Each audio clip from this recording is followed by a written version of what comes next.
హబక్కుకు గ్రంథం అంతా ఇదే. ఏంటి నువ్వు చూడవా, అసలు ఉన్నావా నువ్వు? ప్రపంచంలో ఉన్న అన్ని రకాల భక్తులకు ఇదే క్వశ్చన్. అయితే భక్తులు ఏం ఎక్స్పెక్ట్ చేస్తారంటే జరగంగానే ఆయన కత్తెత్తుకొని వచ్చేసి వేసేయాలనుకుంటారు. But God doesn't work like that. ఆయన అలా పనిచేయడు. ఆయన ఏమంటాడు అని అంటే, నా ప్లాన్ ఒకటి ఉంది, నేను చేస్తున్నా. అప్పుడు హబక్కుకు కోపం వచ్చి దాన్ని ఏమంటారు, అలిగితాడు. అలిగి పై గోపురం ఎక్కి మఠం వేసుకొని కూర్చుంటాడు. నువ్వు చెప్పు నాకు ఇప్పుడు ఆన్సర్. భక్తిహీనులు, అసలు భక్తి లేని వాళ్ళు, మాకంటే తక్కువ నీతి పరులు వచ్చి మాకు బుద్ధి చెప్తారా? మేము హింసింపబడటం నీకు ఇష్టమా అని అడుగుతాడు ఈయన. ఏంటిది ఇలా చేస్తావా అంటే, దానికి ప్రభు ఏం చెప్తున్నాడు అని అంటే, నువ్వు చూస్తుండు, నేను చేస్తున్నా, నేను ఒక నూతన కార్యం చేస్తున్నా, అది వస్తుంది, అది జరుగుతుంది, you just need to see it. నన్ను క్షమించు, నాకు ఇప్పుడు అర్థమైంది.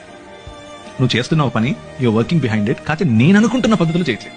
నాకు ఇక్కడే ఇలాగే పైనుంచి ఉరుములు పడాలి, కింద భూమి పగిలిపోవాలి అని నేను ఎక్స్పెక్ట్ చేస్తున్నాను. అలా కాదు, you have a different way.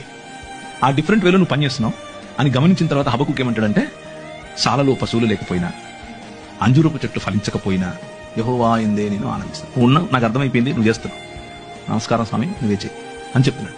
So final గా వాళ్ళు పనిష్మెంట్ కు లేకపోతే తీర్పు అనేది ఆయన చేతిలో. Let's put it this way. మనం అనుకున్నట్లుగా కాకపోయినా ఆయన తనదైన శైలిలో, తన పద్ధతిలో సమస్తాన్ని నూతన పరుస్తున్నాడు. కొందరికి ఛాన్స్ ఇచ్చి నూతన పరుస్తాడు, కొందరికి పళ్ళు రాలగొట్టి నూతన పరుస్తాడు. రెండిట్లో ఏది కరెక్ట్ అనేది ఆయనకే వదిలేద్దాం, ఆయన చేస్తాడు. He's doing it.